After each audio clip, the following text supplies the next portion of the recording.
Começamos. Muito bom. Almoçado, concluído. Alguém tem alguma pergunta sobre o tema da parte da manhã? Débora, por favor, a apostila não é para seguir a risca, tá? É material de consulta, inclusive vai ter um questionário no final para você responder. Se você não atingir menos de 85 é reprovado, não tem certificado, tá bom? Só para ficar claro. Mesma coisa para os caras lá dos internautas aí. Tem mais perguntas? Ainda não? Muito bem. Então vamos lá, gente. Principais motivos da não implantação do controle interno nas entidades públicas. Ou seja, diante que nós já falamos, eu posso deixar claro para vocês que já detectamos algumas, né?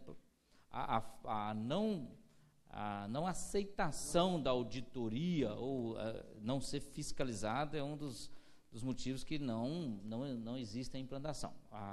O medo da auditoria, ou seja, eu não gosto de ser auditados, esse é um dos principais. Mas tem outros fatores também, como o próprio conhecimento da ação do controladoria, o próprio controlador não ter noção de quais são as suas responsabilidades, quais são os atos que vocês devem exercer. Muito bem, vamos lá, olha só.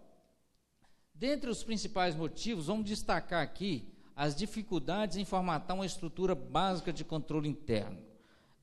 Ainda é comum verificarmos em alguns municípios uma subunidade administrativa dentro de alguma secretaria, a controladoria, ou sistema de controle interno. Ou seja, a denominação que se dá a essa unidade administrativa, às vezes é controle interno, sistema de controle interno. No caso do município, ainda encontramos leis de estrutura organizacional que colocam uma subunidade administrativa dentro de uma secretaria, geralmente secretaria de administração,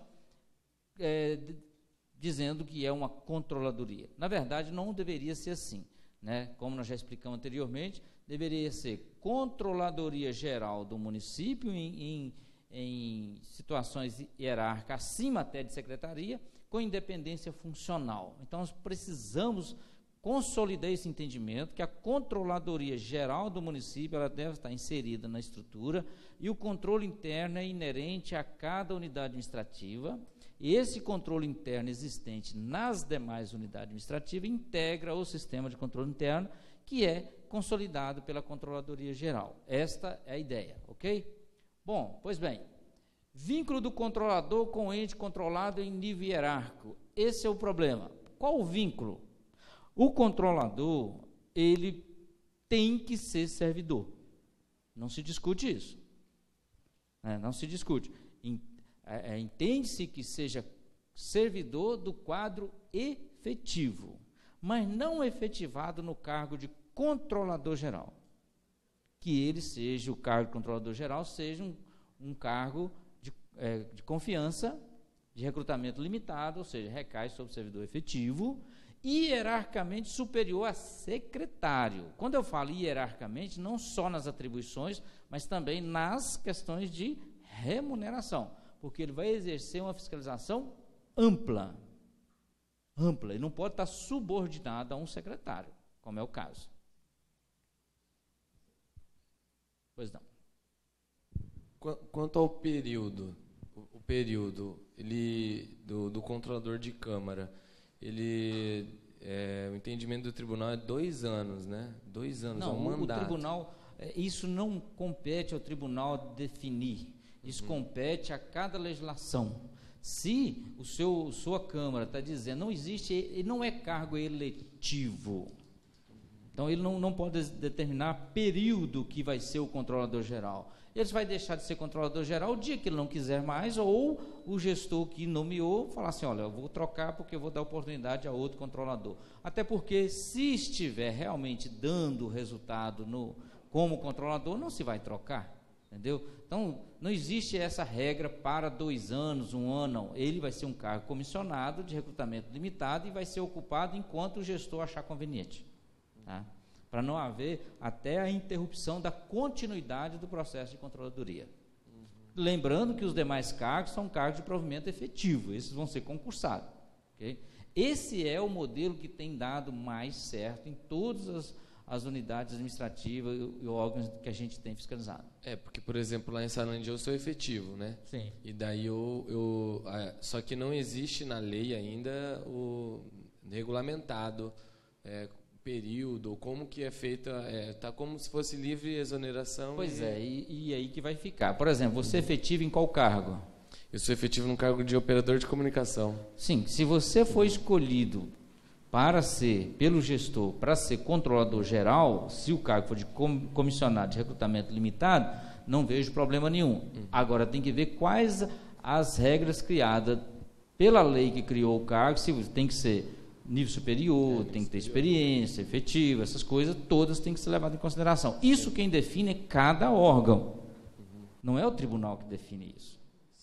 O tribunal vai notificar o município, caso o município tenha um cargo comissionado de controlador, eu acho que não é recomendável, que seja um cargo de controlador com formação de nível, médio, né? Não se recomenda. Por quê? O controlador geral ele tem que provar conhecimento notório sobre a administração pública, para que ele ocupe um cargo tão importante, tão significativo como o controlador.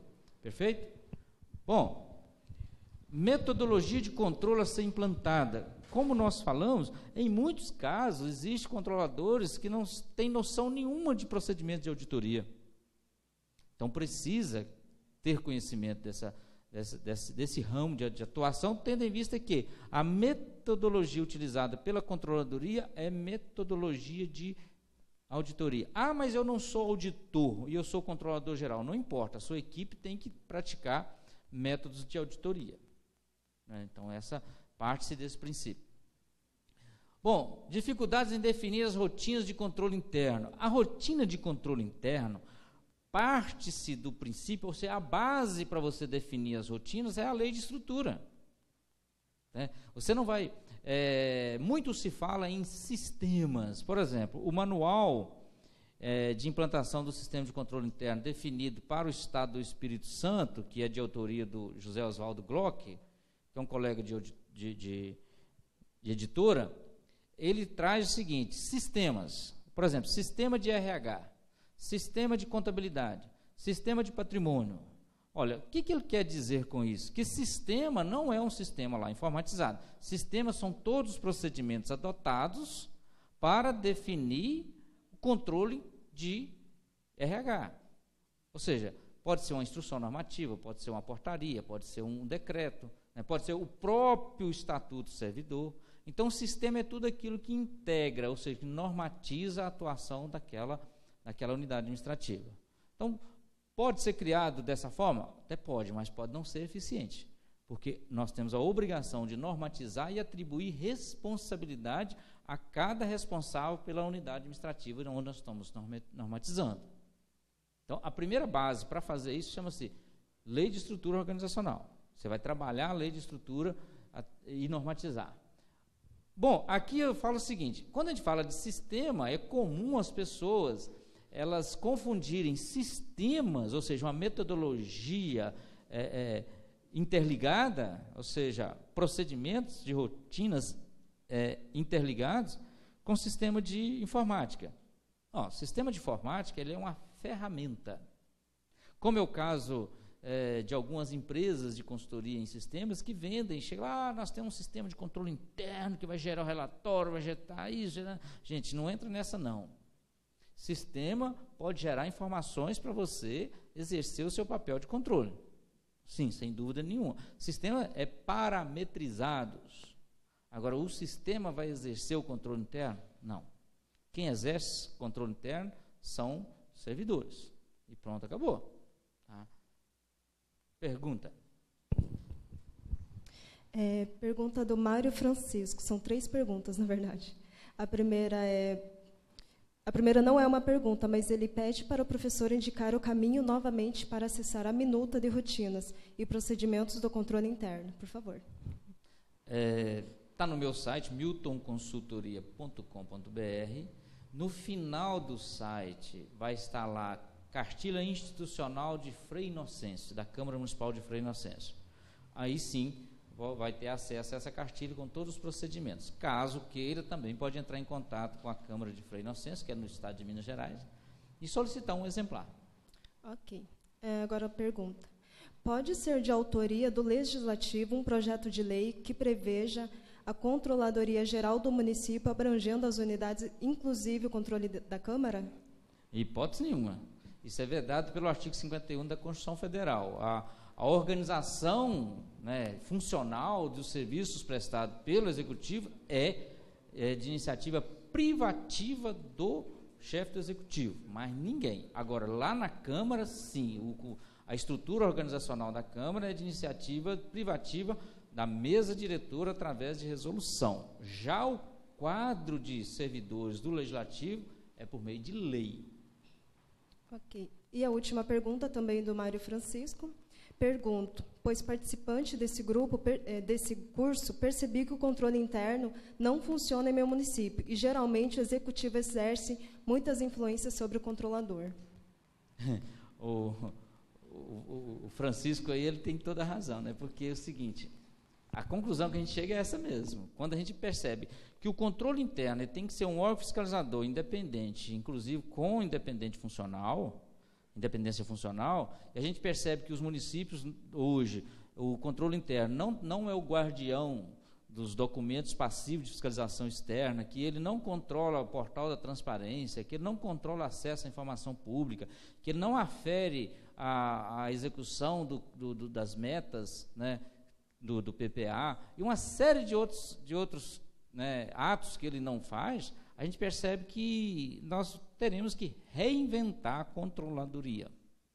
A verdade é essa, reinventar a controladoria. Eu diria para vocês o seguinte, diante da nova realidade que nós temos na gestão pública, quando eu falo nova realidade da gestão pública, isso não é simplesmente um comentário, tá, gente?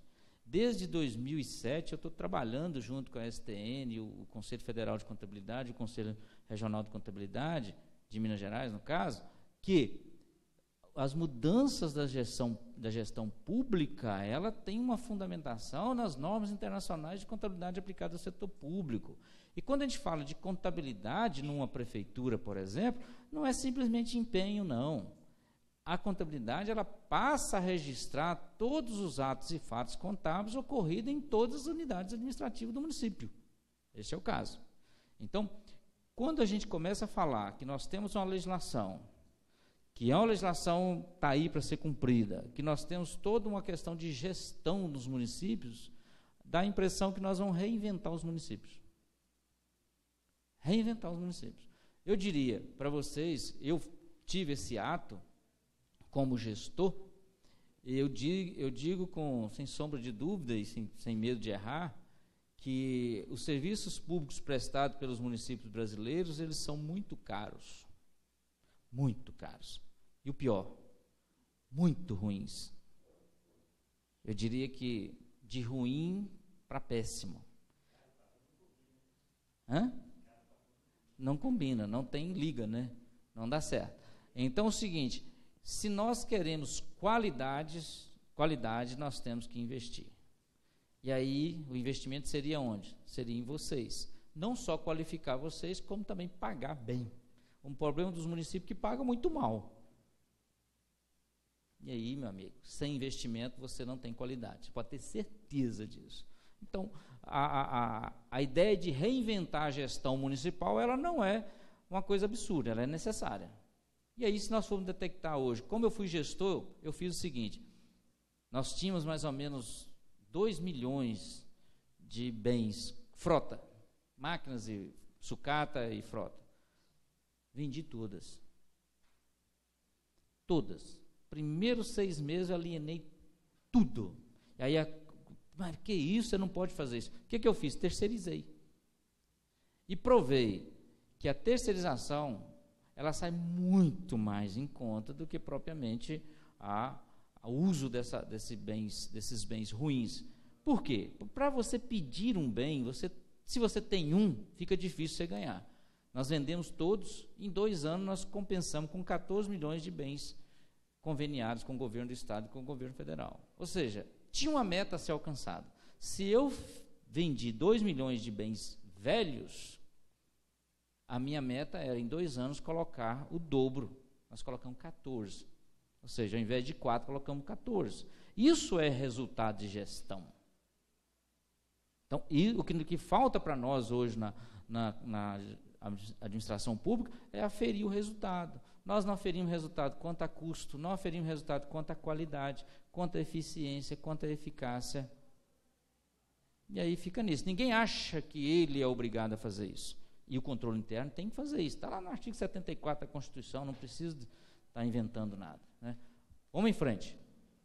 Bom, o controle interno, não por si só, ele não vai conseguir alcançar todos os objetivos e metas. Óbvio, né? O controle interno, ele vai ter que contar com o posicionamento daqueles que têm liderança, ou seja, a contabilidade. Quem vai ser o meu agente de controle interno lá? O contador. Na licitação, a comissão, o pregoeiro, setor de compras. Então, eu vou normatizar essas ações que vão transformar a informação para a controladoria. E isso vai surgir o resultado que eu preciso. Né? Não é exercido por uma pessoa, o controle interno não pode ser exercido por uma pessoa. Ele é um procedimento, conforme a sua estrutura organizacional, que vai estar presente em todas as unidades administrativas. Então, eu não posso falar, eu sou um só, eu não dou conta. Olha só, talvez dê conta, desde que você adote os procedimentos corretos. Você não precisa estar lá no patrimônio todo dia, mas se o patrimônio foi orientado por você, se ele segue a normatização que você colocou, vai ficar fácil. Você vai estar lá, mesmo não presente, mas em forma de normatização.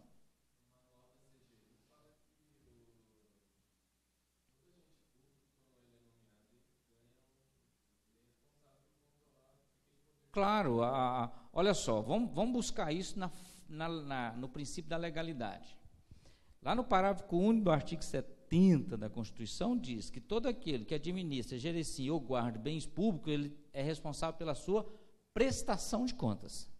Então, cara, se você está numa sala e tem bem ali, seja ele qual for, você é responsável de estar fazendo com que ele produza o serviço para qual ele foi adquirido. Inclusive, você é responsável pela guarda e a depreciação daquilo ali. É você, não é o setor de patrimônio. Então, você é o responsável por aquilo ali. Então, não é o controle interno. O controle interno vai verificar se você está exercendo seu papel. Porque é você que tem que prestar contas. E eu vou fiscalizar se você está fazendo isso de acordo com as normas. É isso, a ideia é essa. Tá?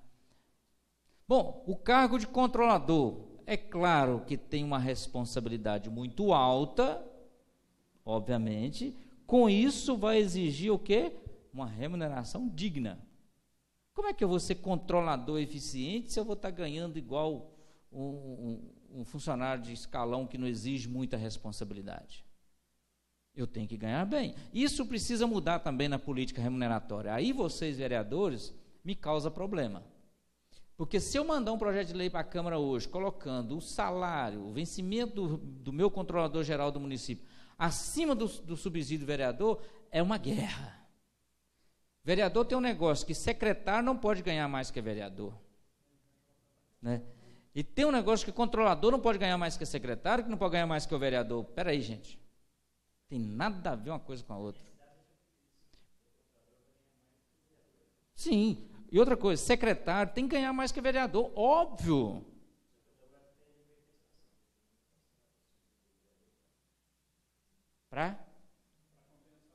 Está querendo aumentar? Gente, esse negócio de subsídio de vereador não cabe discussão, como no Paraná está tendo. Vai me desculpar a promotoria, seja lá quem for, qual a sociedade que está tendo essa ideia ridícula a ponto de vista de entendimento especializado, eu digo assim, porque o entendimento especializado, ele vai dizer o seguinte, existem regras para remunerar o vereador. O vereador não tem salário, não tem vencimento, ele tem uma indenização em forma de subsídio. E se eu vou indenizar mal um vereador, eu vou ter um parlamentar mal. Se eu tenho um péssimo vereador ganhando um salário mínimo, ele, óbvio, vai se vender na hora. Ele não, porque tem uns que são dignos, né? Mas a ideia básica é que você está abrindo um portal para a corrupção, porque aquele vereador vai se fazer do poder de voto para negociar com o legislativo. Essa ideia é muito retrógrada, quando diz, vou remunerar mal o vereador e vou ter, que eles não fazem nada. Se eles não fazem nada, não vota mais. E aí eu acho que tem umas hipocrisias. Essas hipocrisias funcionam da seguinte forma: o cara que levanta a bandeira, que meu vereador está ganhando mal, quer voltar para um salário mínimo. Vamos lá. Quem é esse cara? Esse cara é aquele que na hora que a escola chama o filho dele, para ele ir lá na escola participar do conselho, para dar opinião da educação do filho, ele não vai. Chama ele para participar do conselho do Fundeb, ele não vai, ele é muito ocupado. Associação de bairro, ele não participa. E é esse hipócrita que estaciona o carro na faixa de pedestre, que entra na contramão, que joga lixo no chão, que não contribui como cidadão e quer uma forma de querer ser moral, se promover, dizendo que vai para a frente da câmera. Se tira aquela câmera de televisão ou de quem quer que seja, vê se ele aparece. Ele não aparece. Então, são as hipocrisias que a gente tem no Brasil que realmente deixa a gente desmotivado. Eu acho o seguinte: o vereador quer ser vereador? Qual a sua postura? Ser uma pessoa proba, digna, você realmente tem bons princípios? Tenho. Você está habilitado. Recebeu o voto? Está habilitado. Agora, não queremos você de graça, não. Você vai fazer e vai ser indenizado pelo aquilo que você faz. Agora, se você não fizer nada, nós também vamos cobrar de você. Agora, não, vou pôr o vereador, porque o vereador vai ganhar nada. Poxa, e daí? Aonde é que a eficiência acompanha a má remuneração? Prova para mim. Lugar nenhum. Agora, o padre também é muito fácil para ele falar isso. Ele não paga energia, ele não paga conta de água, ele não paga conta de luz, ele não paga feira, ele não paga nada. Me perdoe os padres, eu quero ir para o céu. Não, mas... Bom, morrendo a conversa, voltando ao assunto. Então, o controlador, para ser bom, ele tem que ser bem remunerado, até pelo grau de responsabilidade que ele vai ter. Bem qualificado. Agora, não pode vocês, vereadores, acharem que, ao mandar o vencimento de um vereador, do controlador, não, que está ganhando mais que o vereador. E daí, quem é o vereador também para ficar comparando isso? O secretário, por exemplo, é subsídio do secretário. Não, vai ser idêntico do vereador. Gente, os limites de remuneração são diferenciados. Limites para remunerar vereador já está especificado bem claro na Constituição Federal. Não há que discutir isso. Agora, sim, se desrespeitou algum limite, cabe ao Ministério Público entrar junto. Né? Aí sim. Mas são questões que a gente vai discutir depois. O doutor Jonias vai falar sobre diárias, subsídio. Eu gosto muito de falar de poder legislativo, viu? Se deixar, vai se comando aqui, tanto falar.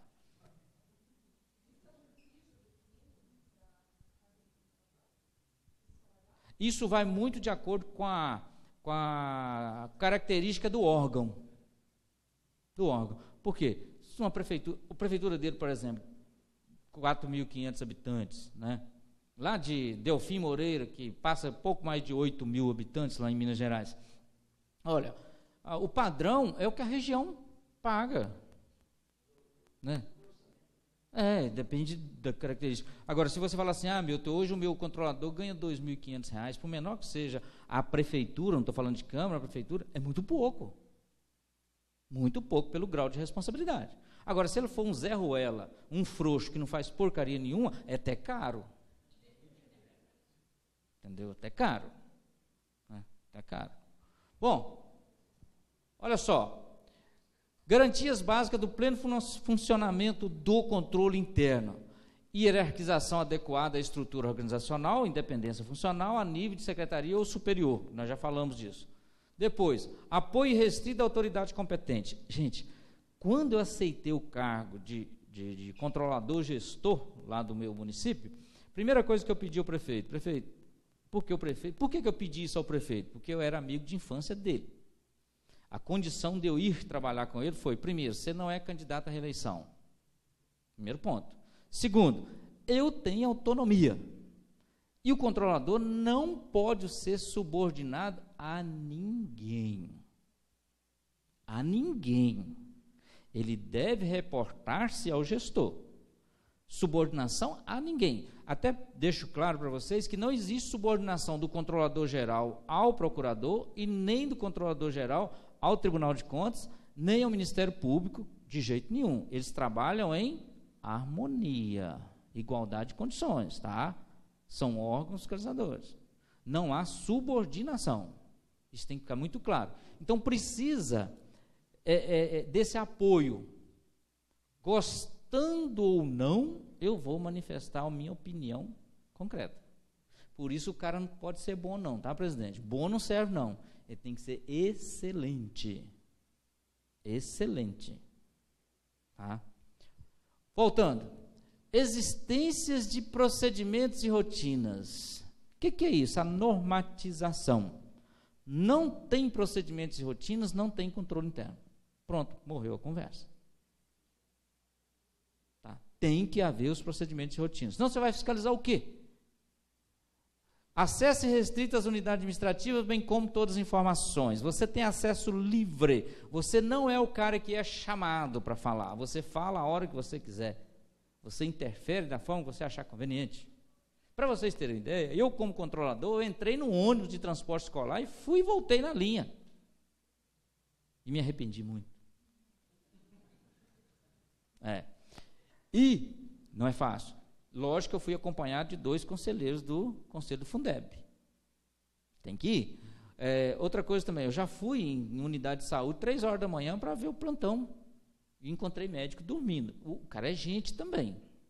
Agora, se ele estava dormindo por quê? Ele poderia estar dormindo, estava sobre aviso ou coisa assim, mas estava lá presente? Estava. Mas na hora que ele estava dormindo, tinha gente esperando para ser atendido. Aí, peraí, cara. E aí eu fazia muito também, a prefeitura abre 8 horas da manhã, o cidadão está lá para ser atendido.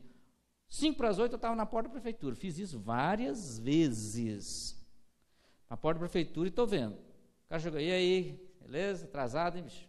Tá errado, faz mais não. Saí da prefeitura e ligar para a prefeitura e pedir uma informação, isso é teste. Fiz isso várias vezes, e cronometrei. Chego lá e falei, fulano ligou para cá, tal hora, você levou tantas horas a atendê-lo, aconteceu isso, qual o problema? Quero que você me fale aqui agora. Isso é ser controlador, gente. Não é ser dedo duro, não, é ser controlador. Verificar a questão funcional do órgão que você exerce, tá? Conhecimento. Capacidade para programar e executar funções de fiscalização e auditoria. Sem conhecimento, não tem porta aberta para tu. Tá? Se você chega lá, igual comissário de bordo, voando e sorrindo, não vai dar certo.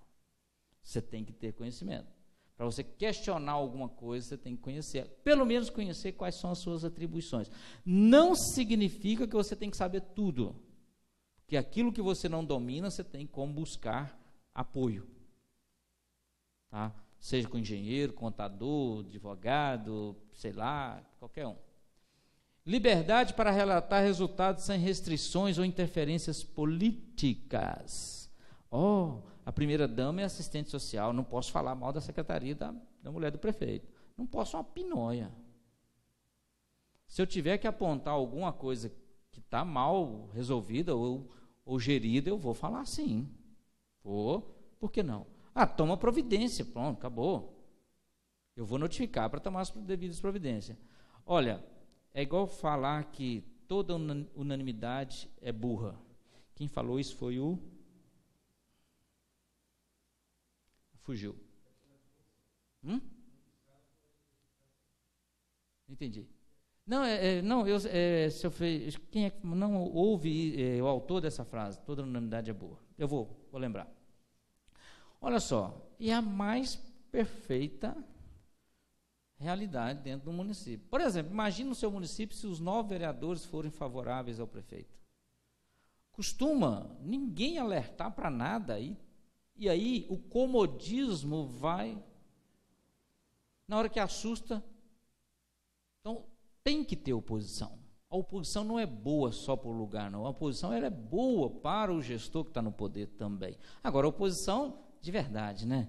Tem oposição que é assim, eu quero que o prefeito vá de mal a pior, porque se ele for de mal a pior, ele não ganha mais eleição e nós ganhamos. Esse é o cara o viro matando o hospedeiro, ele morre junto. Não, se ele vai de mal ao pior, eu vou criticar dentro da forma que ele possa melhorar. E o que eu estou prevendo aqui é meu município, mas é muito difícil colocar isso na cabeça do povo brasileiro, né? Capacidade para julgar imparcialmente as ocorrências e inconsistência. Tem, claro, essa imparcialidade ela tem que ser baseada em procedimentos, em metodologia. Caso não seja possível, está faltando. Porque o julgamento imparcial, ele é ancorado em princípio da legalidade.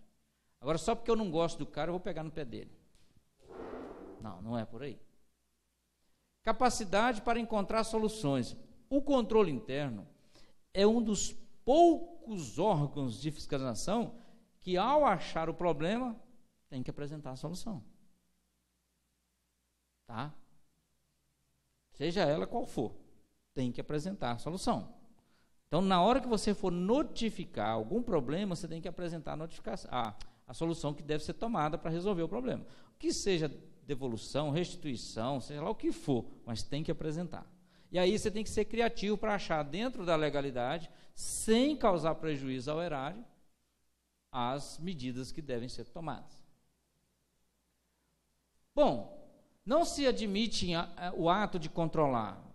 O quê? A burocracia inútil. Não adianta eu pegar aquele controlador, que é aquele cara medroso, que tudo que ele vai fazer, ele cria, eu tenho que pegar parecer, eu tenho que consultar, eu tenho que pesquisar, tenho que ver, despachar, pororô, cacho-fósforo. Ou aquele ainda, se não tiver carimbado, eu não dou, não delibero. Esse cara não serve.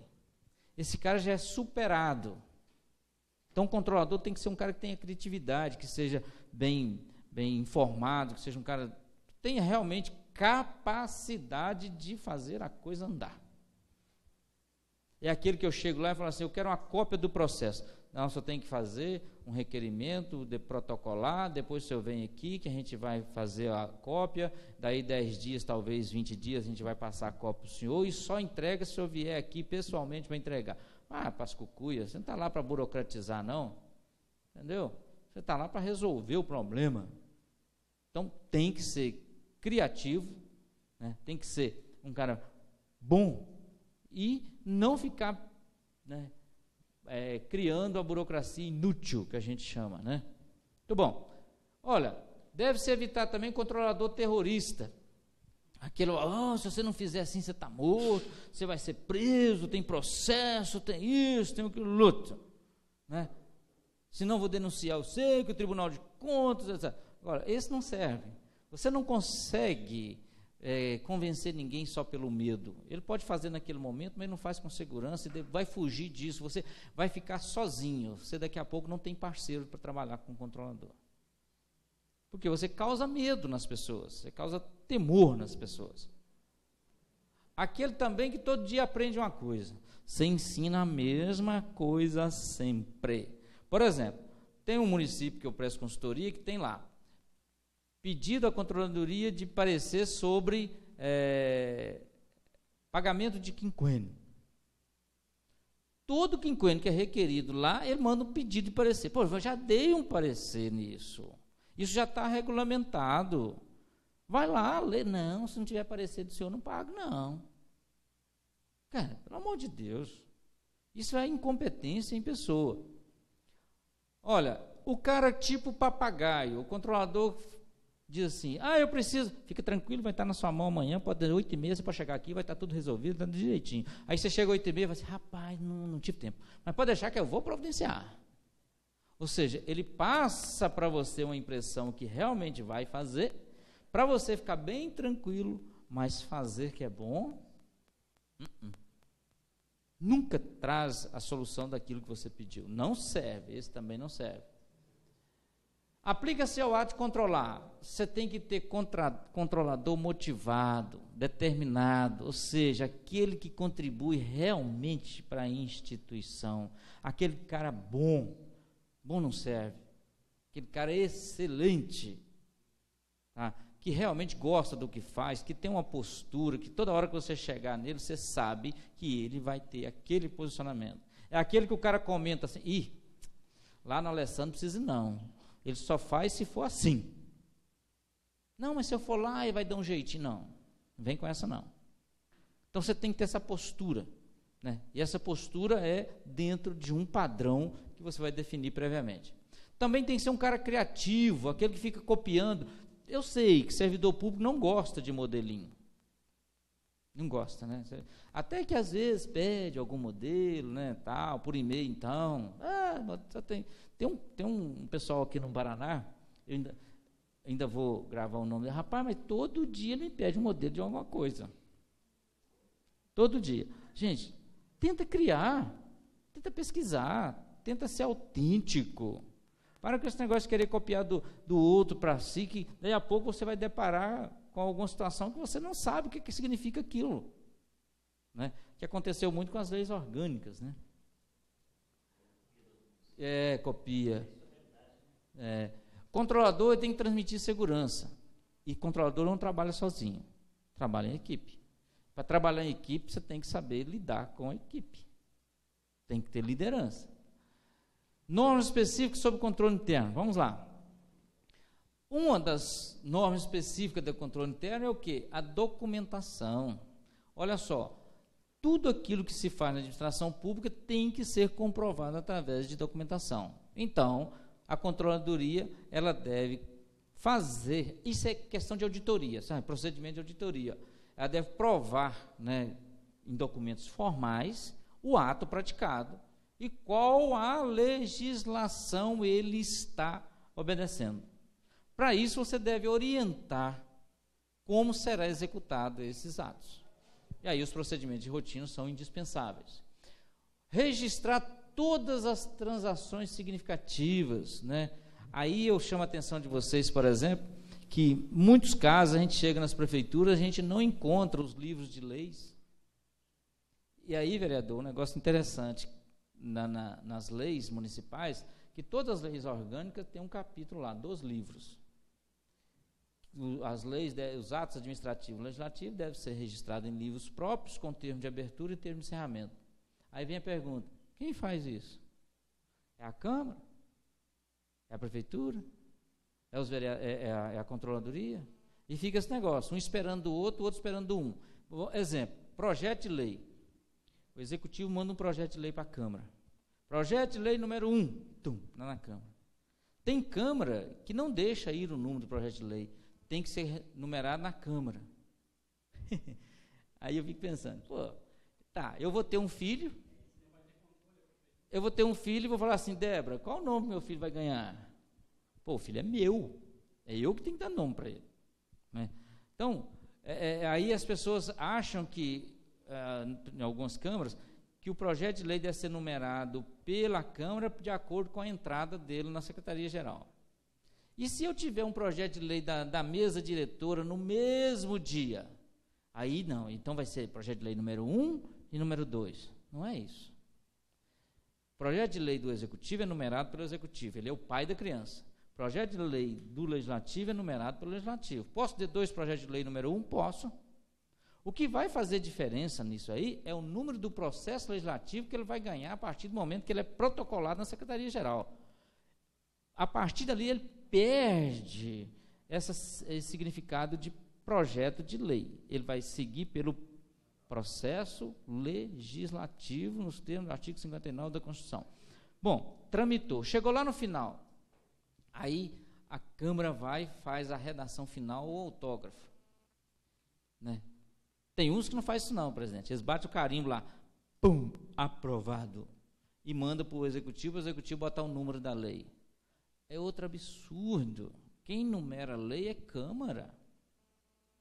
Quem é pai da criança é a Câmara. É ela que produz lei. Quem tem que controlar a numeração é a Câmara. Redação final da lei X. Isso. A redação final da lei X, ou autógrafo da lei X, vai para o Executivo. Se o Executivo vetou e a Câmara manteve o veto, lá no rol de leis vai aparecer vetado.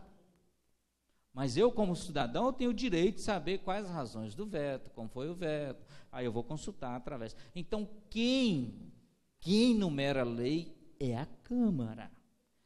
Quem registra as leis é a Câmara.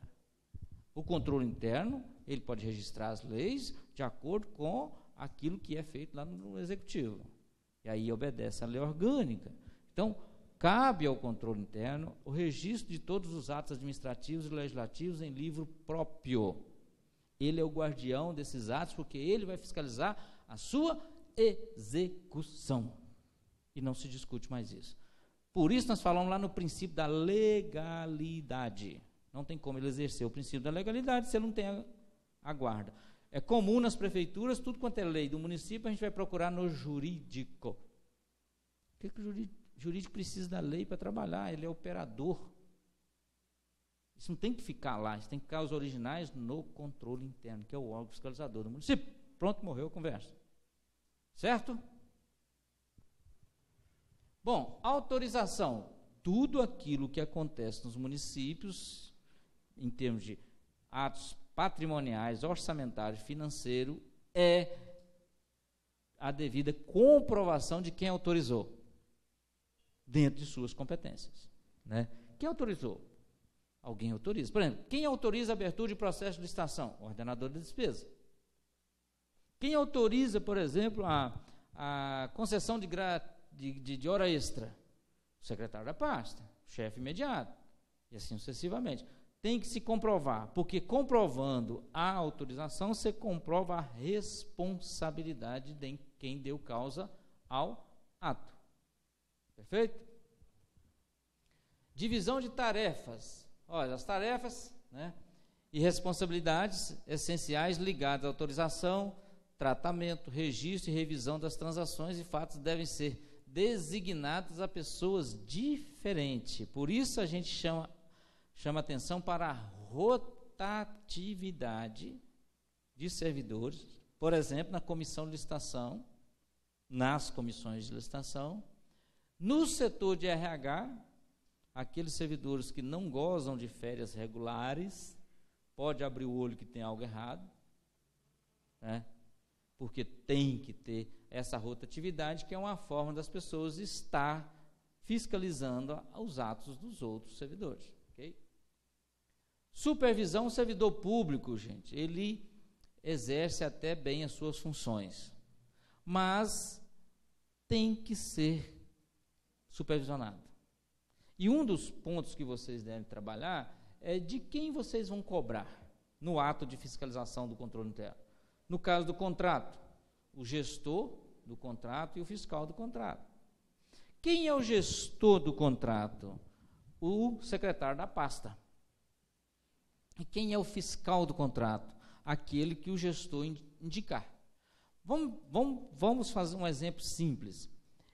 Digamos que tem um contrato de uma obra em determinado município e é preciso fazer um termo aditivo.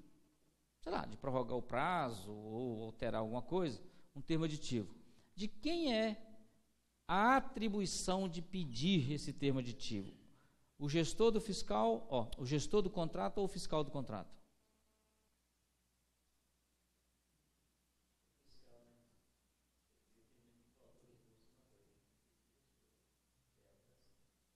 E se caso, por exemplo, tivesse sido empregado um material de qualidade inferior ao projeto, é o fiscal ou o gestor que tem que atuar?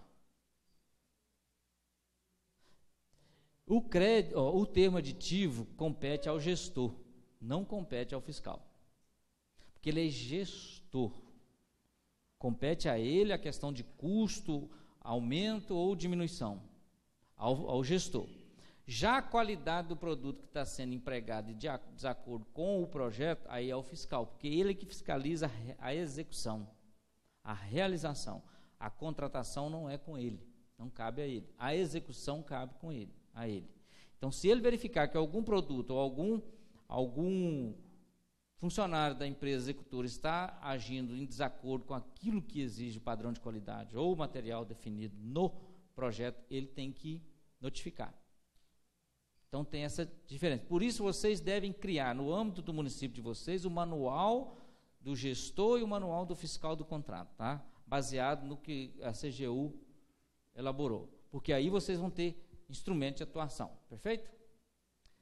Modalidade de atuação da controladoria. Ela deverá atuar de forma pedagógica, né, em duas frentes. O que é fazer uma atuação pedagógica? Ponto. Milton, no caso de não haver o fiscal e o gestor, fica em cima do prefeito? Boa pergunta, Reinaldo. Excelente pergunta, que eu descuidei e não falei. Aí vamos para a analogia. Se caso não for indicado no processo o fiscal e nem o gestor automaticamente é o requisitante. Mas se não for indicado o fiscal, cai automaticamente a responsabilidade sobre o controlador geral.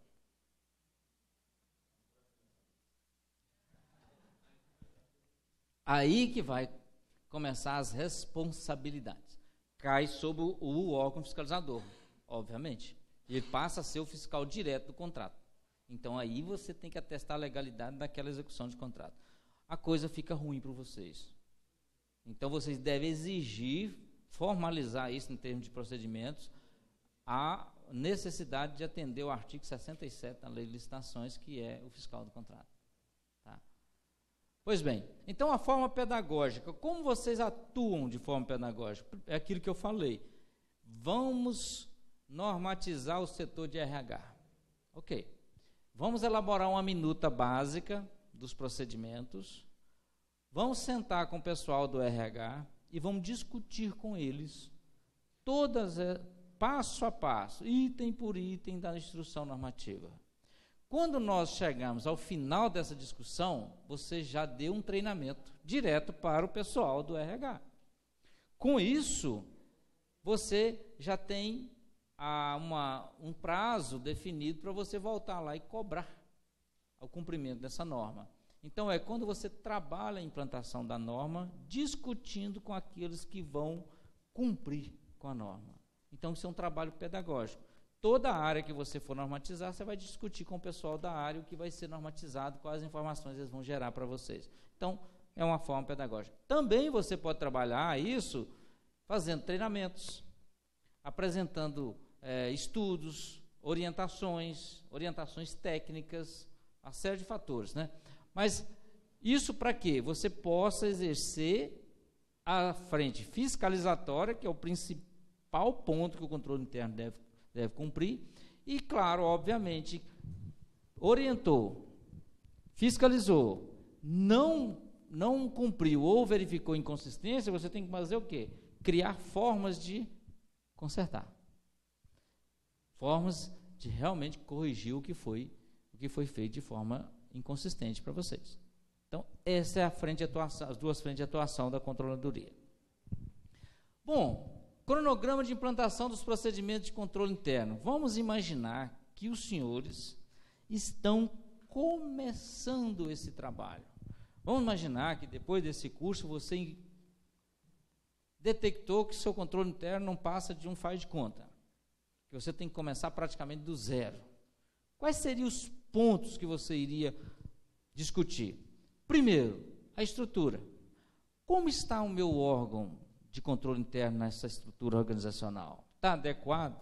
Não está adequado? Tem independência funcional? Está a nível de secretaria? Está subordinado a alguém ou alguma secretaria? Você vai ter que corrigir isso. Depois você vai. Se eu tenho uma estrutura adequada, eu preciso estabelecer o quê? Os procedimentos e rotinas. Eu preciso normatizar, regulamentar.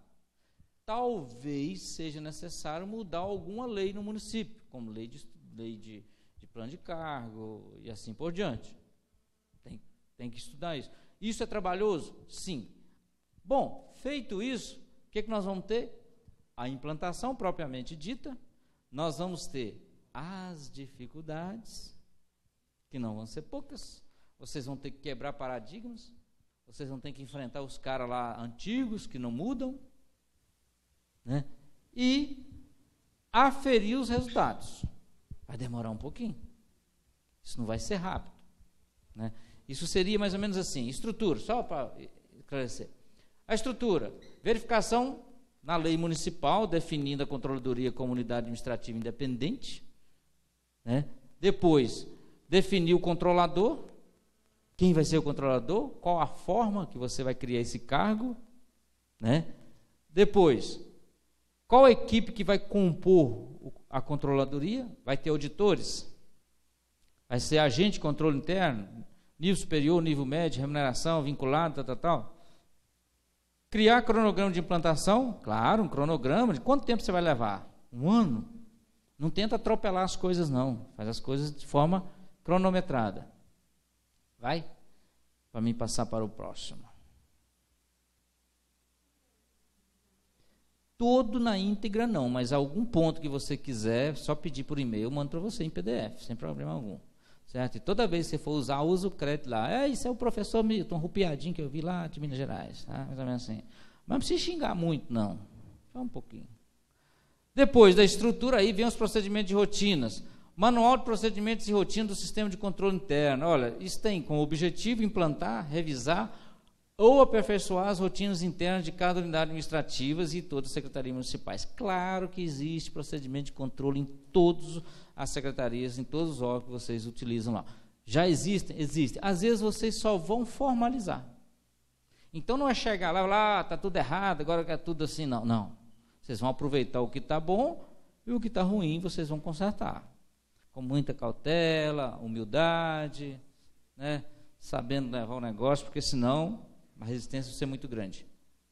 Olha, como fazer isso? Análise atual do modelo de gestão administrativa praticada em cada unidade administrativa. Ouvir, porque às vezes pode ter procedimentos que são fora dos atuais e outros não. Por exemplo, a licitação. Vocês vão encontrar cada coisa na licitação. Vocês vão encontrar, por exemplo, licitação que numera-se o processo, já começa a achar a numeração do processo na primeira lauda. Tá? Tem isso. Vou dar um exemplo simples também em licitação. Vamos imaginar que a Débora é a nossa pregoeira. A Débora é a nossa pregoeira. E o processo é de pregão, aparece lá assim: requisição, tal, balizamento de preço, descrição, pum, ordem de abertura. Determina a ordem de abertura, a comissão de licitação que faça a abertura do processo licitatório conforme requisitado, pum. E aí vem minuta de edital, aprovação do jurídico, vem publicação, então daí a pouquinho você dá de cara com a Débora no processo. Pum. Espera aí, como é que essa moça chegou aqui no processo? No momento algum anterior ao credenciamento, apareceu o nome da Débora. A Débora entrou no processo de, como diz lá em Minas Gerais, de biúda, né, de enxerida. Gente, só pode atuar no processo administrativo como pregoeira, a Débora, se caso a autoridade competente convocou ela para atuar no processo. Caso contrário, a comissão não tem competência para convocar um pregoeiro. Tem? Não. Só isso. São situações que são praticadas instintivamente, assim, aleatoriamente, sem pensar que o processo, ele é um procedimento administrativo que você tem que comparar de acordo com o trâmite. Entendeu? Entendeu, Débora? Você é prefeitura, né? Câmara. Não, Câmara é tudo fácil. Meu sonho é trabalhar os meus finais de carreira. Eu ia falar meus últimos anos, aí é dose, né? Quando eu completar 50 anos, eu gostaria muito de trabalhar numa Câmara, só para me ver como é fácil, né? Está precisando lá não, presidente? Manda esse cara embora e me contrata no lugar dele.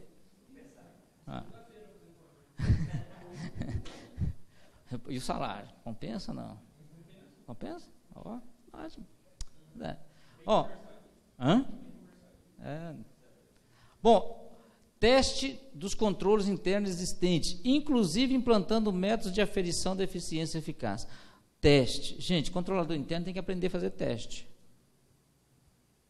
Isso é uma função sua. Por exemplo, eu tenho um site da prefeitura, aí eu chego lá assim, o controlador, eu preciso de informação tal. Ele fala, está lá no site. Ah, mas lá no site, como é que é lá? Ele tem que saber. Lá você entra em tal lugar, faz download, assim, assado. Ele tem que testar antes de falar que está lá à disposição do usuário. Então, toda a informação que vai para o portal, por exemplo, tem que ser testada pela controladoria. Exatamente. Fazer teste, porque aquilo que às vezes está à disposição e está funcionando mal, é melhor que não tivesse. Né? Site, coloca o site no ar e está lá assim, em construção. Não bota aquilo lá não. É melhor não botar. Tá? Bom, proposta de novas metodologias após avaliação técnica. Isso, trazer novas propostas. Ou seja, você, além de achar os problemas, você tem que trazer as soluções, as possíveis soluções. Não é essa tarefa fácil não, tá? Não é tarefa fácil não. Bom, feito isso, aí você vai começar a enfrentar os problemas. A implantação, as dificuldades e o resultado. Como é que você vai implantar? Reunir com essa equipe, né? Você é o coordenador, falar que é um trabalho pedagógico, capacitar um por um, orientar de forma bem clara, deixar bem claro qual é o papel do controle interno, as dificuldades, a síndrome da Gabriela, eu nasci assim, eu cresci assim, eu sou mesmo assim, sempre vai haver. O contador, então, se for aquele contador mais antigo, você fala, rapaz, eu preciso que você me manda um movimento contábil para mim, tal. Fala assim, para quê? Eu tenho que fazer isso para o tribunal. Eu já mando para o tribunal, tenho que mandar para você agora também. Aí você fala assim, olha, contador, as notas de empenho não ficam mais com você. Quê? Não comigo? Vai ficar com quem? Vai ficar comigo na controladoria. Por quê? E na hora que o tribunal, não, você não vai levar não, porque depois soma aí, eu que sou responsável. Isso são as coisas que vocês vão enfrentar. Tá? Porque contador tem um sentimento tão afetuoso com as notas de empenho, que é uma coisa impressionante. Você entra na sala dele, está assim, a caixa box, movimento 97, 98, 99, mexe não. Se você mexer, você arruma um problema sério com o contador. Contador não fica com nota de empenho, nunca ficou. Notas de empenho é movimento contábil, comprovante de despesa e tem que ficar sob a guarda da controladoria até a fiscalização externa. Acabou? Ah, mas Milton, isso tem que ir para a sala da controladoria? Não estou dizendo isso. Tem que ficar em local seguro, sob responsabilidade do controle interno. Aí, se o controle interno quiser auditar 6 movimentos por ano, é a amostragem, pode fazer isso, claro, sem problema algum. Então, o controlador interno, ele é o guardião do documento passivo de fiscalização externa. Tudo vai para a controladoria, em prazo definido. Aí sim, vai surgir os problemas. O primeiro deles vai ser o contador. A licitação, na hora que você falar com o pessoal da licitação, que o processo formalizado vai para a controladoria, que vai ficar sob a guarda da controladoria, o presidente vai plantar bananeira.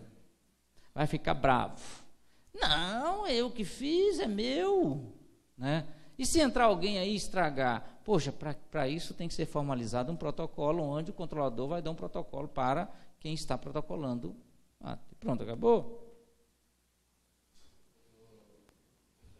Olha o que você vai falar, hein, presidente? Pela ordem. Pela ordem, presidente. Deixa eu colocar o microfone para o senhor falar, que vai registrar no nosso site lá. O Francisco, daqui a pouco tem pergunta já do Francisco de novo? Vai aí, Francisco, faz a pergunta aí, moço.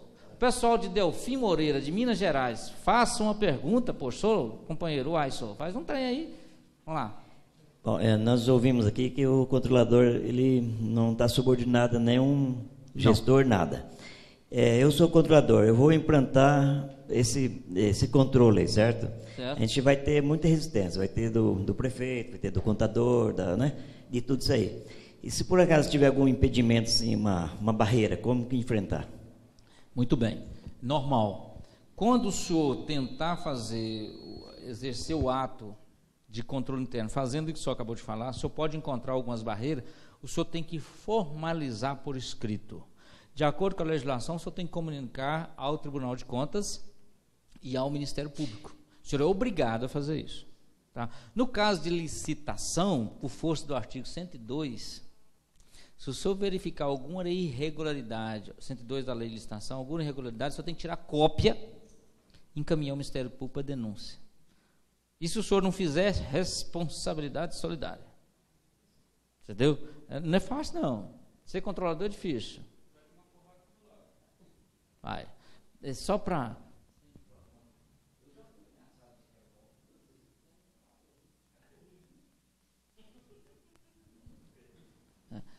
Bom, o que a gente enfrenta muito nessas dificuldades é exatamente esse desconhecimento por parte dos servidores do que é o controle interno. Todos enxergam o controle interno como o órgão dedo duro. Só quer ver o defeito, só quer apontar o defeito, tal. Não pode ser por aí. Então, por isso você tem que ter um jogo de cintura para mostrar para eles que a sua atuação está ligada a atestar a legalidade dos atos. E não para ficar achando problemas. Até porque você quer menos problema possível. Quanto menos problemas você encontrar, melhor. Bom, aí vem os resultados. Você tem que ter metodologia para aferir a eficiência e eficácia, né? Maior comparabilidade. Você tem o que era antes, o que é depois, para você ter como mostrar o princípio da eficiência. Emissão de relatórios de auditorias regulares. Esses relatórios você deve fazer por área. Por área. Assim você vai ter condições de estar comprovando a eficiência dos seus atos. Olha só, eu vou relatar uma situação aqui que eu já relatei várias vezes, onde eu falo de controle interno, mas que eu acho que é mais visível. Eu, quando fui gestor, eu tinha 12 garis que faziam a varredura de uma avenida. E elas começavam às 4 horas e terminavam às 8 horas da manhã, para cumprir a horário delas. E era o seguinte, e era interessante que eu tinha 12 que fazia essa varredura e os comerciantes começaram a reclamar porque abriam as portas às 7 horas da manhã no comércio e elas estavam ali varrendo e poeira. Era poeira. E também o barulho. Elas conversavam muito, né, e falavam alto e tal, 4 horas da manhã, e houve essa reclamação. Olha, eu pensei o seguinte, preciso conversar com elas. A primeira coisa que eu fiz foi estabelecer que o meu prefeito, que era muito carismático, foi tomar café com elas, algumas vezes. E aí fiz uma proposta para elas, vamos fazer o seguinte, olha, eu vou dar para vocês uma tarefa. Vocês vão começar 4 horas, e na hora que vocês terminarem, eu vou servir o café e vocês estão dispensados. E fui lá e comprei, naquela época era MP3, né, aquele negocinho de MP3 com foninho de ouvido, dei para cada uma delas. E o vereador tinha um programa de rádio, começava às 4 horas. E eu falei com ele, ó, todo dia, 4 horas, você vai falar o nome de 2 ou 3 delas, dá um bom dia. Todo dia você vai falar um nome diferente. Por quê? Aqui não ouviu o nome dela hoje, vai querer ouvir o amanhã para ver se o nome dela sai. E vai mandar um abraço, tal. E ele falou, claro, que faço com maior tranquilidade. Quando eu disse elas que eu estava dando esse MP3 para elas ouvir a rádio do município, que falava um monte de coisa, tal, elas já se interessaram. Eram 12, elas começaram a varrer. Não tinha erro. Todo dia, 7 horas, o café servido, elas estavam lá para tomar o café. Ou seja, menos um problema. O que eu fiz? Daí 30 dias, eu tirei uma. Não falaram nada. Passaram mais 30 dias, eu tirei 2. Eu tirei a segunda.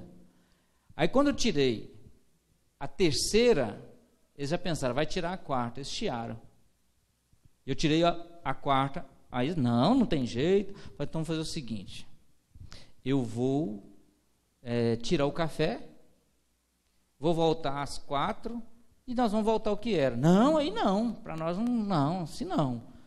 Pronto, então, tá bom. Vou tirar o café. Não, café não, deixa o café, porque a gente termina, não precisa trazer café nem nada e tal. Ou seja, no final das contas, vai dizendo, tudo bem, nós vamos trabalhar às 8, do mesmo jeito que tá estabelecido. Na hora que a gente terminar, a gente toma o café e pronto. Só que aí elas pediram para servir o café às 6h30. Ou seja, o que eu fazia com 12, eu passei a fazer com 8, com mais eficácia e mais eficiência, para mim não custou nada. Só você ter que fazer uma comparabilidade. Ou seja, em 6 meses, eu ganhei 4 servidores, uma eficiência muito grande, sem gastar um centavo. Gastei, sim, um café da manhã, que é justo, né? E um MP3 que uma mixaria lá, custava na época R$30 para cada um. E um detalhe, né? Meu vereador ganharam algumas eleitoras, porque todo dia ele falava das coisas. Então, são coisas setorizadas que você tem que trabalhar. Outro ponto, na minha prefeitura, eu trabalho na prefeitura atualmente, que eu cheguei lá, a prefeita Alto Rio Novo, no Espírito Santo, e a prefeita era uma prefeita jovem, mas é uma prefeita extremamente estressada, o negócio dela é para ontem, e tal, e processo de licitação, e a comissão, eu fui na comissão de licitação, a comissão de licitação, tudo acontece na comissão de licitação, ou seja, o cara passa na porta da comissão e fala assim, compra papel para mim, estou faltando lá, tá, beleza, e vai no gabinete, na hora que volta do gabinete, já vira, e aí, está vendo o negócio do meu papel? Mais ou menos assim. E o problema era gerencial. Falei, prefeita, enquanto nós estivermos sufocando a comissão de licitação com essas coisas que não é função dela, não vai funcionar. Constitui uma comissão de atos preparatórios de licitação, que é termo de referência, cotação, balizamento, etc., etc., utilizando os técnicos que você tem, que vai resolver o problema. Está lá. Tudo funcionando. Ainda está 100%? Não está não, mas vai ser. Então, tem que ter essa questão gerencial e o controle interno tem que estar buscando esses resultados. Então, tem que ter essa visão de resultado. Senão, você vai ficar só criando atribuições. Atuação do controle interno, ou seja, claro, já existe um mínimo de controle, né, nas unidades administrativas, você vai só aferi-los, né? Ou seja, responsável pelo controle interno lá na contabilidade, de cumprir os procedimentos, é o contador. O recursos humanos é o chefe do recursos humanos. Na licitação, o presidente da comissão. Na área de compra, seu chefe. Por exemplo, compra sem licitação, problema da Débora, que não fez a licitação. Não é da comissão de licitação. Né, Débora? É ou não é? Mais ou menos, né? Então, como você, feito as normatizações, feito já todo o trabalho de orientação, você vai fazer o quê? Você vai ter um roteiro de trabalho. Você pode utilizar a própria instrução normativa que você criou, transformá-la em checklist. Esse item está sendo cumprido, esse não está sendo cumprido, qual a razão, qual o prazo, qual a notificação, né? O porquê. Seja, de certa forma, solidários com esses servidores, para eles entenderem que você quer o bem, e não, né, ficar lá todo dia exercendo um papel de fiscalização em cima deles, sem dar condições de trabalho. Aí eu não? Fazer o quê, né? Bom, entendido até aí? Tranquilo? Sem nenhum tipo de questionamento ou contestação. Poxa, mas vocês não podem aceitar tudo que eu falo, não, gente. Contesta aí alguma coisa. Geralmente tem um que fala assim, eu não concordo muito com o senhor, não, porque lá no meu município não funciona assim, não. Não funciona. Que jeito que funciona? Aí que eu venho o problema, né? Não funciona. Então aí é que é o problema, e não funciona. Porque é muito comum as pessoas quererem as coisas do jeito que seja mais conveniente, né? E uma coisa que me deixa muito irritado, vou usar a palavra assim, é quando você está falando de controle interno, você está aqui se esforçando, mostrando a saída, a solução, o cara vira para você e fala assim, mas o tribunal teve lá no meu município, não falou nada. Poxa, você não trabalha para o tribunal, não. Você não trabalha só para atender tribunal, não. Você trabalha para atender as necessidades do seu órgão. Tribunal é de quebra. Óbvio que você tem que seguir as orientações do tribunal, mas é o mínimo. Né? E aí as pessoas ficam achando que o tribunal, tem um encontro com o tribunal vai trazer uma palavra mágica que vai resolver os problemas. Ou então tem um slide, um modelo que, pronto, acabou, feito isso, acabou. Igual esses sistemas que às vezes eles mostram aí, né? Sistemas que resolvem o problema. Gente, não é por aí. Não é por aí. Tá? Bom, sistema de controle interno é diferente de controle interno. Sistema de controle interno é amplo. controle interno é restrito. Por exemplo, o sistema de controle interno do município é aquele órgão que consolida todos os procedimentos de controle existentes em cada unidades administrativas.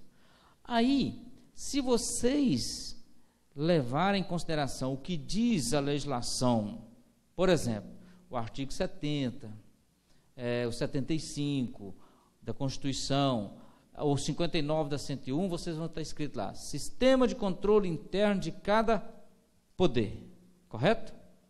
Mas não se aplica ao município sistema de controle interno de cada poder. Porque a Constituição Federal, no seu artigo 51, deixa claro que no município só tem um sistema de controle interno. E quem tem a responsabilidade de implantar esse sistema de controle interno no município é o Poder Executivo. Então, sistema no controle interno no município é único, tá? Não é sistema de controle interno de cada poder. Se ele é único, todos os atos de controle lá da Câmara, lá da autarquia, lá da fundação, lá não sei onde for, tem que ser consolidado na Controladoria Geral do município. Portanto, na ausência de controle interno da Câmara, a Controladoria Geral do município pode atuar lá. Como pode atuar na autarquia, na fundação e assim sucessivamente. Isso por força do artigo 31 da Constituição. Não se esqueçam disso. Então, controle interno é por unidade administrativa. Já o sistema de controle interno é amplo, é a consolidação de todos os procedimentos de controle interno. Bom, a Controladoria Geral, prevista no artigo 31 da Constituição Federal, no âmbito do município, o sistema é único, e tem que ser responsabilidade de implantação pelo Poder Executivo. Então, sistema de controle interno seria isso aí. Agora, vejam bem aqui, dentro do sistema de controle interno, eu tenho o controle interno de cada unidade administrativa, lá da Secretaria de Educação, da Secretaria da Saúde, e assim sucessivamente, conforme a sua estrutura, perfeito? Também dentro desse sistema de controle interno do município está o controle interno exercido lá no Legislativo. Então lá na Câmara tem o controlador interno e não o controlador geral. Certo? Então, ainda eu tenho o controle interno da administração indireta, que integra esse sistema de controle interno. E o controle interno das fundações e fundos. Então, quando eu digo sistema de controle interno, é um conjunto de controles internos existentes nas demais unidades administrativas, por força do artigo 31 da Constituição Federal. Então, o controlador geral do município é o responsável por consolidar todos esses procedimentos de controle interno.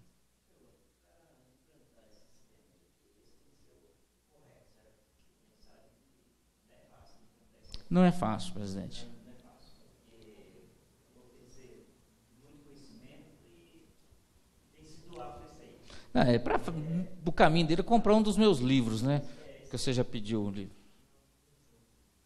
Eu vejo que não é importante também ter um trabalho de parceria com a consultoria, para fazer todo o levantamento da situação que dá para a gente plantar isso. Olha só. Não, o senhor falou um negócio interessante.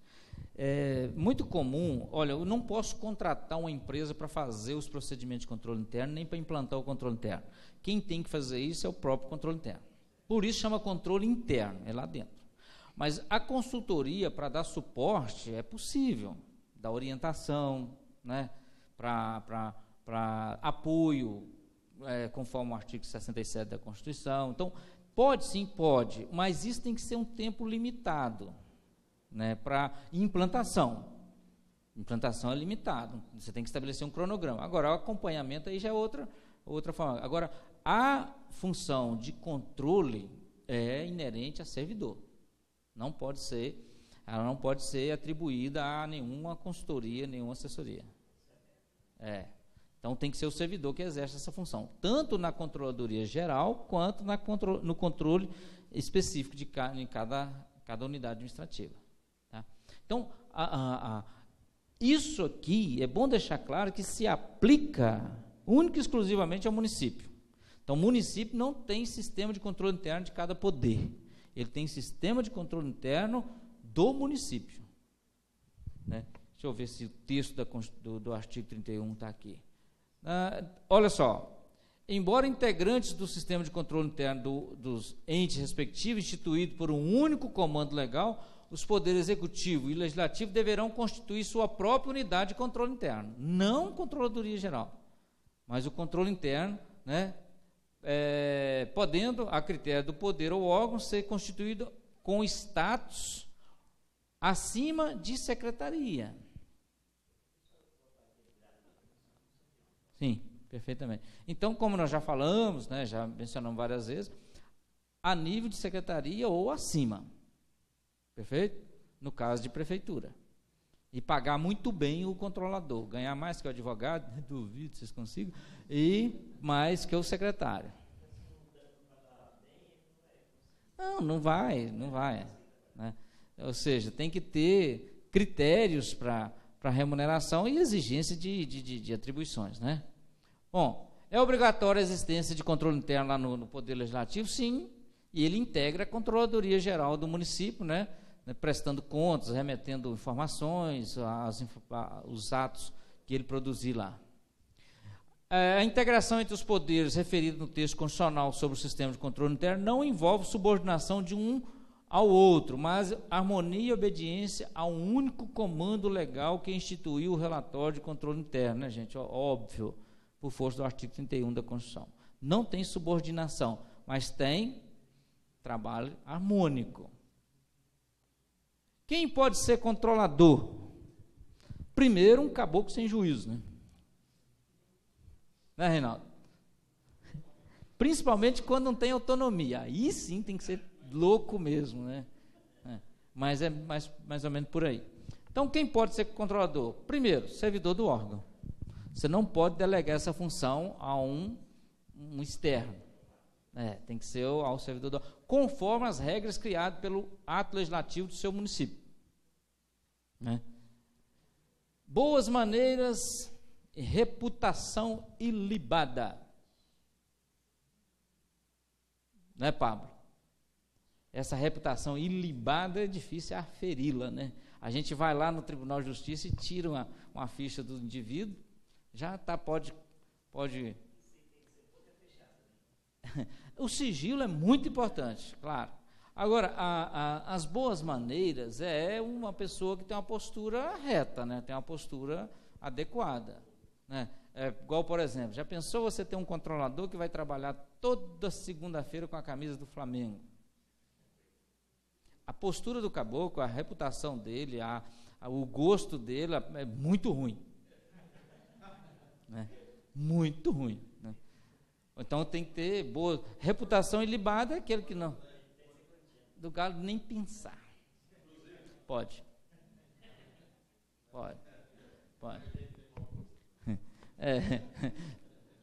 Possuir qualificação para o cargo. Nós falamos lá atrás que o conhecimento é uma base para ser controlador. Então o cara tem que ter qualificação. Essa qualificação vai ser de acordo com o ato que criou o cargo no órgão de vocês. Né? Conhecimento, gente, é o primeiro ponto. Depois, capacidade para exercer liderança. Em determinado momento você vai exercer a liderança porque você é o controlador. Ou seja, se você for um cara frouxo literalmente, serve não, tá? Pergunta do internauta. Vamos lá. É o Chico de novo? Chico está contribuindo bem. No meu município tem um controlador interno e as autarquias estão subordinadas a esse controle. Não existe controladoria geral. A Câmara tem um controle interno. Pergunto, o controle da Câmara está subordinado ao controlador da Prefeitura? Não, nós não falamos que está subordinado à controladoria da Prefeitura. O o controle interno da Câmara integra o sistema de controle interno do Executivo. Ou seja, as informações que forem solicitadas pelo Controlador-Geral à Câmara têm, sim, por obrigação informar. Então, vamos, nesse ponto de vista, está, sim, hierarquicamente subordinado à Controladoria-Geral do município. Então, se a Controladoria-Geral solicitar informações da Câmara em termos de execução orçamentária, financeira e patrimonial, tem que prestar informação, sim, por força do artigo 51 da Lei de Responsabilidade Fiscal, que é a consolidação das informações. Então, está, sim, de certa forma, subordinada a prestar informações à Controladoria-Geral. Perfeito?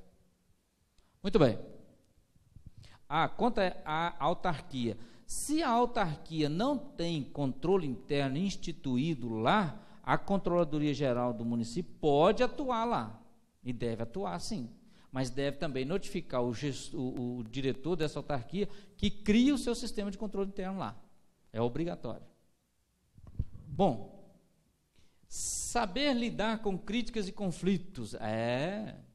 Aí é aquele jogo de cintura que tem que saber, porque criticar vai ser criticado, talvez é uma das primeiras coisas que você vai descobrir, né? E o conflito, sim, conflito de entendimento, de informações. Né? Profissional ético é muito fácil, né, gente? É só seguir o que a lei manda, pronto, acabou. Flexibilidade em casos sem relevância, sem ser muito burocrático, agarrado em tudo, que precisa ter requerimento, assinatura, despacho, etc, etc. Sigilo dos assuntos quais assim requerer, tá, presidente? Sigilo, boca calada naquilo que for preciso, né? Motivação, pontualidade e organização. Olha, talvez sejam as qualidades mais importantes de um controlador. Primeiro, motivação. Se for o frouxo, relaxado, tranquilo, sossegado, deixa as coisas acontecer, esse não vai dar certo. Não dá certo mesmo. Pontualidade. Ele é o cara que tem que dar exemplo para tudo. Marcou reunião 5 horas, é 5 horas. Marcou para o dia tal, é dia tal. Então, ele tem que ser pontual naquilo que ele determinar. Os cronogramas de auditoria que ele estabelecer, de cumprimento de tarefas, tem que ser obedecido? Tem. E organizado? Sim. Tem aquele que chega na sala dele, é papel para todos os lados, né? Procura uma coisa, está ali, está aqui, está aqui, está ali, está ali, está aqui. Esse também não serve, não. Ele tem que ser exemplo de organização. Perfeito? E, obviamente, uma postura em representação. A designação de servidores efetivos com formação de nível superior para o exercício das atividades reveste maior eficácia. Claro, obviamente. Aí vem a pergunta, e qual as áreas? Quem pode ser? Tem que ser advogado, contador, etc. Lembra? A contabilidade é a maior fonte de informação da controladoria. Então, se esse profissional for contador, já vai ter uma facilidade muito grande. Mas nada impede que seja um advogado, que seja um economista, uma administração, né, um psicólogo, um pai de santo, uma coisa dessa natureza, etc. Um louco não, né? Porque precisa de tratamento. Então, a área afim é uma área, né, inerente à atividade da pessoa, agora tem que ter capacidade. O que faz o controle interno? Olha, a lupa ali já diz alguma coisa, né? Verifica, atesta a legalidade de todos os atos. Em suas atividades de fiscalização, deverá o controle interno inspecionar e fazer constar em seus relatórios anuais as informações sobre o quê? Cumprimento de metas previstas no plano plurianual e na lei orçamentária. Eu vou falar disso daqui a pouco. Resultados quanto à eficiência e eficácia da gestão orçamentária, financeira e patrimonial. Também estou seguindo aqui o artigo 74. Cumprimento dos limites e condições para realizações de operações de crédito e inscrição de resta a pagar. Observância dos limites e condições para inscrição de despesas em resta a pagar. É muito bom deixar clara essa questão de resta a pagar. Aí vem aquela questão. O resta a pagar, para ser inscrito, ele tem que ter o parecer da controladoria? Sim. Onde está escrito? Artigo 59 da 101.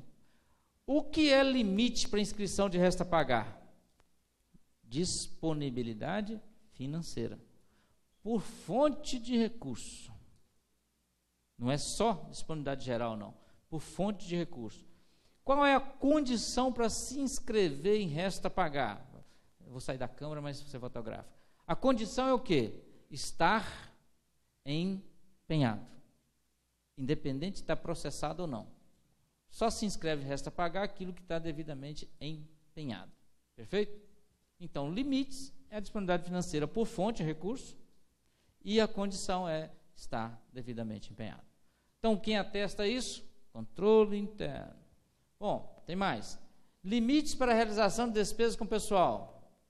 Cabe ao controle interno fiscalizar o cumprimento desses limites, inclusive notificar o gestor, né, e as condições que ele tem que se adequar para, né, determinado período, chegar aos limites definidos. Aplicação de recursos na manutenção do ensino e aquilo que não é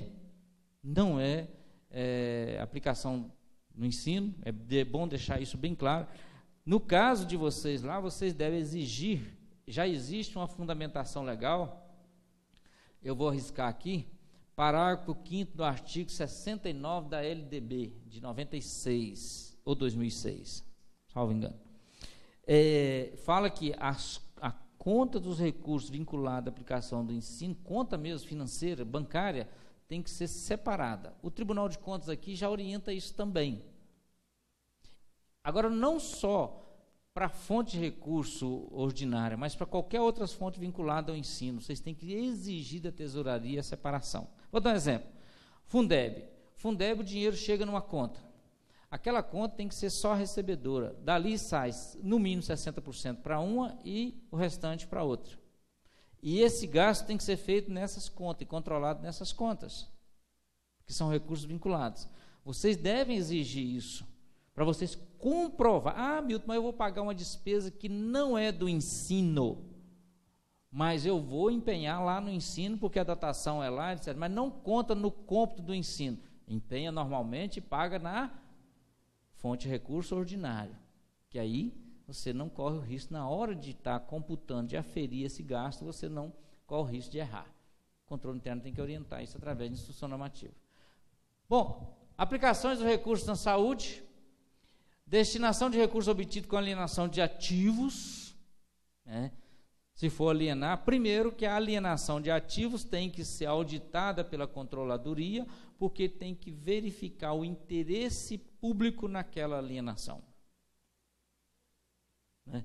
Quando é inservível, quando é por interesse público, tem que ser devidamente justificado, e esse recurso só pode ser utilizado, nos termos do artigo 44 da 101, para amortização de dívida com o Instituto de Previdência do Servidor ou aquisição de outro ativo. Mas aí eu chamo a atenção de vocês para um outro fato. E se for um ativo adquirido com recurso da educação e da saúde ou de convênio, eu posso vender e utilizar isso para comprar um outro bem para outra área? Não. Agora existe o princípio da continuidade que tem que ser obedecido. Então, são bens vinculados. Quem atesta isso é o Posto Ipiranga.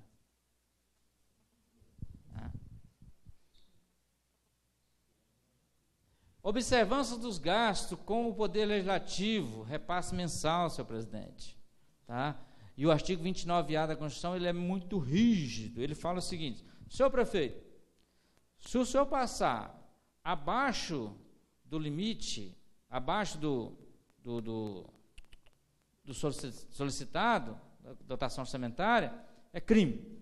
Se o senhor passar maior, crime também. Então, quem afere o gasto com o legislativo, a gente não pode confundir repasse ao legislativo com gasto ao legislativo. A norma não fala em repasse. A Constituição, ela fala gastos com o legislativo. Vamos imaginar, senhor presidente, que o limite de gasto com o legislativo do senhor lá seja 100 mil. Mas as dotações orçamentárias das despesas é 80. Eu vou passar 80. Agora, vamos inverter. O limite de gasto é 80 e a dotação é 100. Eu vou passar o 80, sempre o menor. Agora, se o limite de gasto é 80 e eu passei 100, eu, prefeito, eu cometi um crime, não podia passar não. Mas o senhor logo em seguida devolveu. compensou, não há o que falar em regularidade, ok? Mas e o limite de 70% de gasto com a folha de pagamento do legislativo? Conta em cima dos 100 que efetivamente eu repassei ou conta só em cima dos 80? Exatamente. Porque a devolução não implica em redução de base de cálculo, mas o meu limite de gasto é o limite para eu calcular o gasto com a folha. Agora, se eu tiver limite de 100 e tiver uma dotação orçamentária de 80 e for repassado 80, o 70% incide sobre os 80, não sobre o limite de gasto, porque é sobre efetivamente repassado. Tá certo?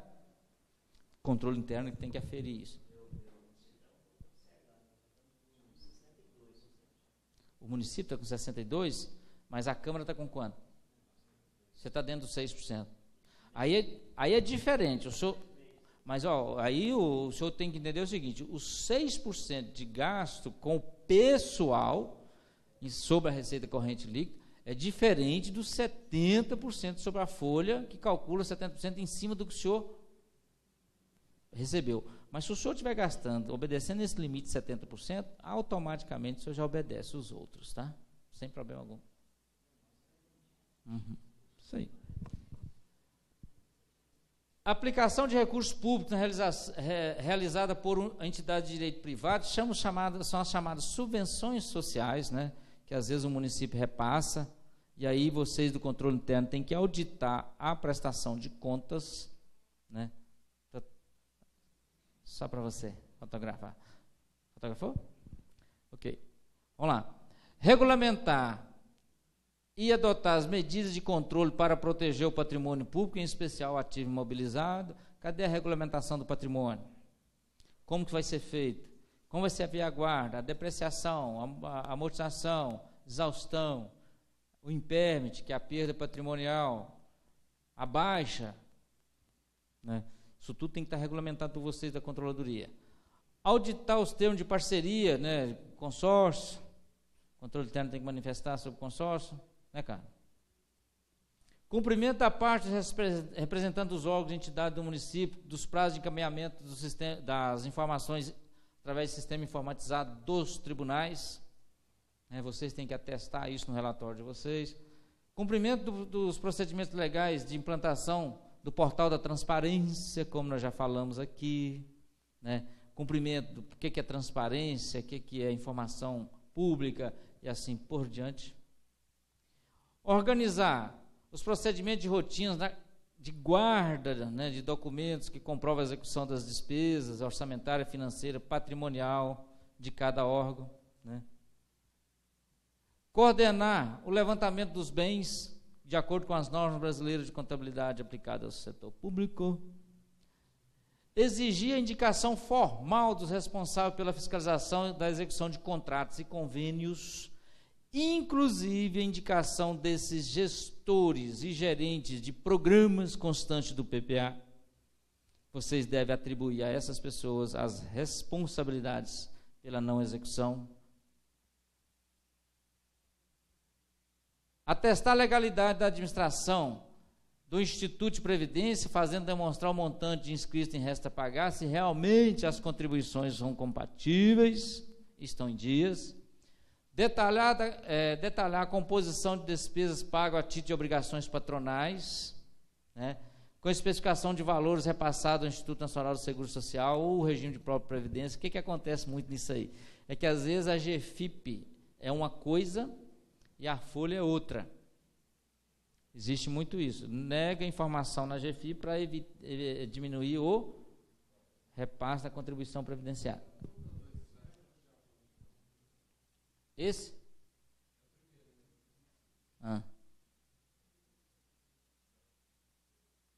Esse?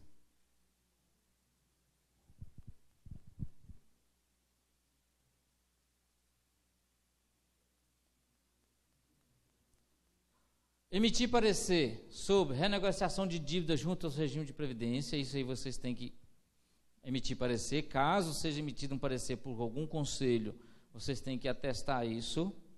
É função do controle interno. Informações de registro da dívida de natureza previdenciária, for negociada, assim por diante, resta pagada a dívida ativa, contribuições a receber e empréstimo por parte do órgão de vocês. É função de você testar isso. Qual a garantia que está sendo dada?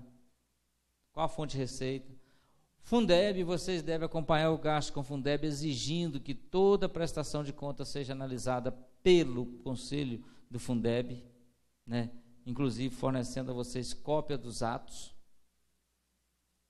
E aí sim, né, a Controladoria Geral, o que faz a Controladoria Geral da União, a gente pode trazer por analogia para os municípios. A Controladoria Geral tem como objetivo planejar, executar trabalhos de auditoria de natureza contábil, financeira, orçamentária, patrimonial e operacional, o artigo 70 já reza isso, bem como prestar orientação aos diversos órgãos de administração, no caso municipal, cuidar dos assuntos relativos à defesa do patrimônio público e incremento da transparência da gestão, ao portal da transparência aí, por meios das atividades de controle interno, auditoria pública, correição, prevenção e combate à corrupção e ouvidoria.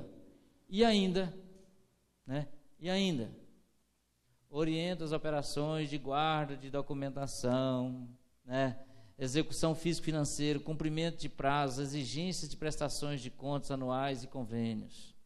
Ou seja, está aí a função pela lei federal da Controladoria Geral da União, que deve ser também levada em consideração por parte da Controladoria Interna. Mantém informações centralizadas, banco de dados centralizados, e informatizados que permitam acompanhar e monitorar, controlar e fiscalizar, analisar e avaliar o cumprimento das ações de governo. Claro, se a Constituição fala que vocês devem fiscalizar as ações de governo, ou seja, no inciso 1 do artigo 74, obviamente você tem que ter acesso a isso, presta informações aos órgãos de administração, tá, ô presidente? Presta informação, a função da controladoria, e da fiscalização externa sobre a execução orçamentária, patrimonial, contábil, financeira, operacional e auditar os contratos e convênios. Vamos imaginar que lá no município o senhor tem um convênio de construção de uma creche. Já foi licitada, a obra está lá sendo tocada e o senhor está vendo alguma coisa errada naquela obra.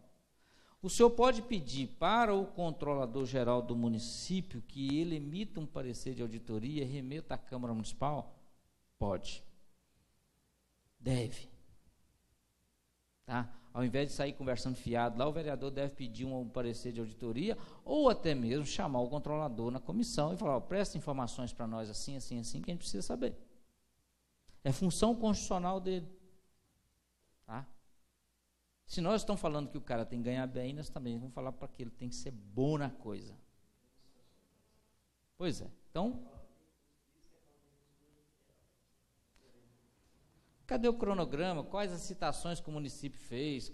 Quais as providências que o município tomou para não tomar o prejuízo? Tem que estar comprovado isso lá.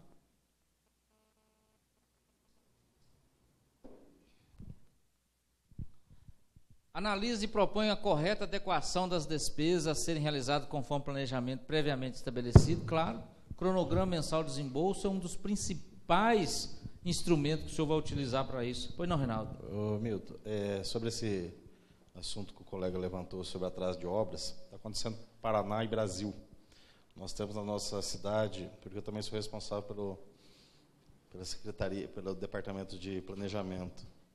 Muitas obras estão atrasadas porque o governo federal não passa. Sim. Não paga, e o empreiteiro está parado, a obra não anda. E aí você falou, o município tomou as providências, quais? Vai colocar a Dilma na parede do revólver? Nós não temos, entendeu? Legalmente eu até entendo que nós firmamos um contrato com o empreiteiro. E o empreiteiro está tomando prejuízo. Eu acho que a primeira coisa que deve ser feita no processo é comprovar que o cronograma de repasse não está sendo obedecido. Se ele não está sendo obedecido, deve provar isso no processo e comunicar ao Ministério Público e ao Tribunal de Contas.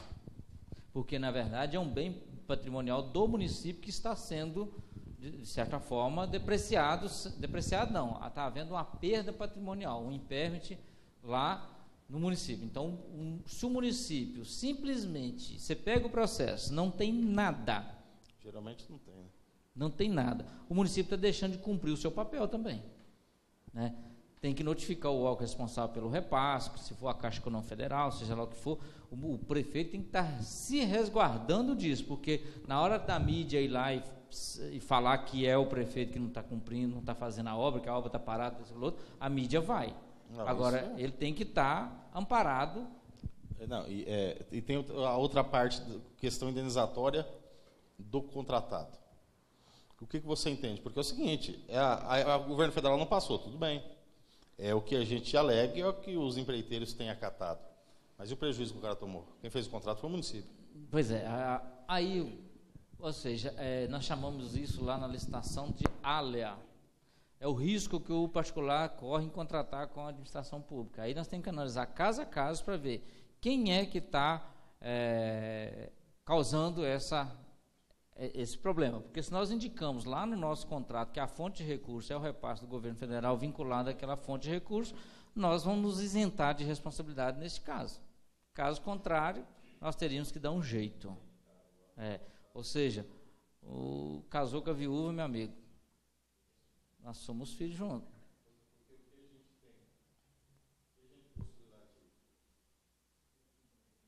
Oi. O que a gente possui de empreiteiro reclamando e de obra parada, aí tem a depreciação do bem, porque muitas vezes você faz uma estrutura no ginásio de esporte, aí não vem dinheiro para colocar telha. Ou seja... Aí fica lá aberto. Aí está obra em andamento, está havendo perda patrimonial. Judicialmente, você vai ter que chamar a União na lide, porque o município vai ser acionado, e ele contratou. Sim, mas aí sim é o mundo faz de conta, né? Porque a gente acionar a União, vai ficar lá 155 anos, acabar até a 10ª geração do prefeito, ninguém vai ganhar.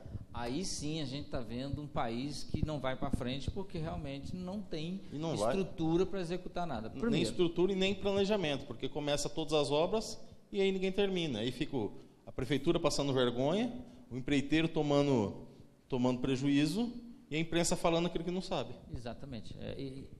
A não ser que seja estádio de futebol para fazer rápido. E daí o que acontece também?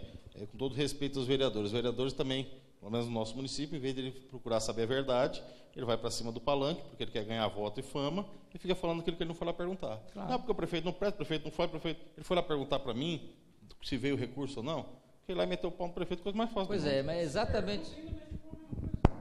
É o que exatamente nós estamos falando, que se tem nesse caso, pede primeiro informação do controlador, que ele vai fundamentar isso para você. Ele fundamentando isso, você tem uma resposta. E aí nós vivemos numa situação seguinte, que criticar, Reinaldo, é muito fácil, né?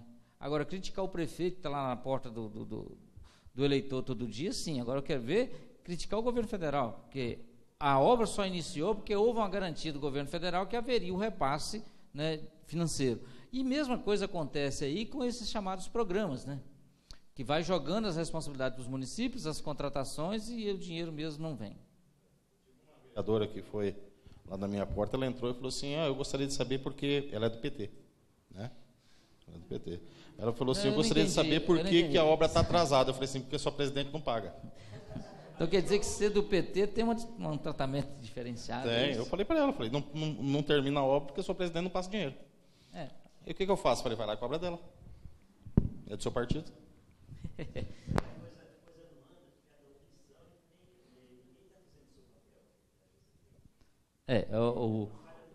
O papel passa a não ser feito por aquele órgão repassador.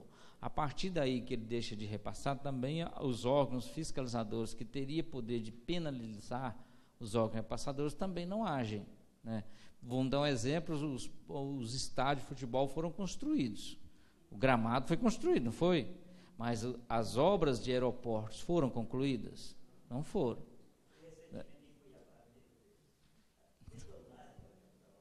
Cuiabá foi virada de perna para cima. Parece que passou um minhocão lá e balançou tudo, né? E aí você começa a ver o aeroporto de Belo Horizonte mesmo, que é o aeroporto de Confins, é um aeroporto que falou em Copa 2008 para cá, você só vê obra, só vê batido de batistaca, né? Ontem eu estava lá e e nunca se conclui nada. E qual é a causa? A falta de recurso federal conforme o cronograma de execução. Então a gente lida com isso. E se a gente for falar de mais coisas, Reinaldo, dá uma certa depressão, sabe?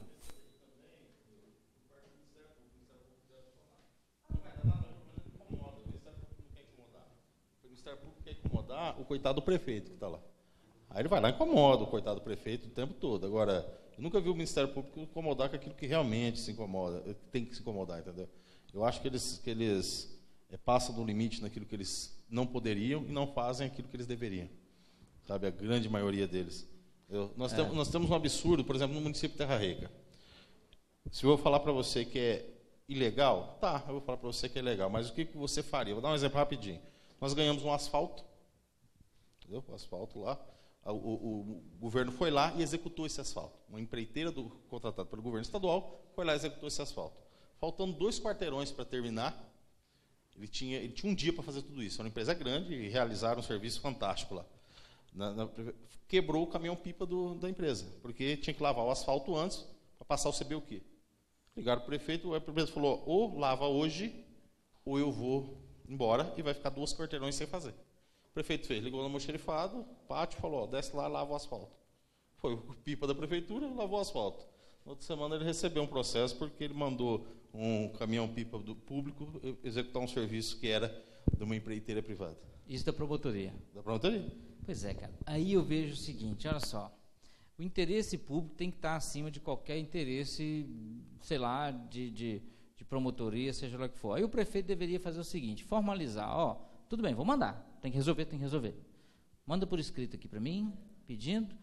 Vou mandar o caminhão. O caminhão ficou lá 3 horas. Então a empresa restitui o município aqui e eu vou fazer prova no processo. Na hora que o Ministério Público acionava, não, promotor, o senhor está ficando doido? Aqui no meu município resolvo eu o meu problema. Precisava, eu tinha, está aqui o bem público, pode ser utilizado. Não há ilegalidade nisso. Agora também tem que ter inteligência do poder público. Por que o Ministério Público às vezes vai em cima? Porque sabe da incompetência do município em estar fazendo esse tipo de coisa. Então, poderia fazer? Deveria fazer. Parabéns para o Bruno.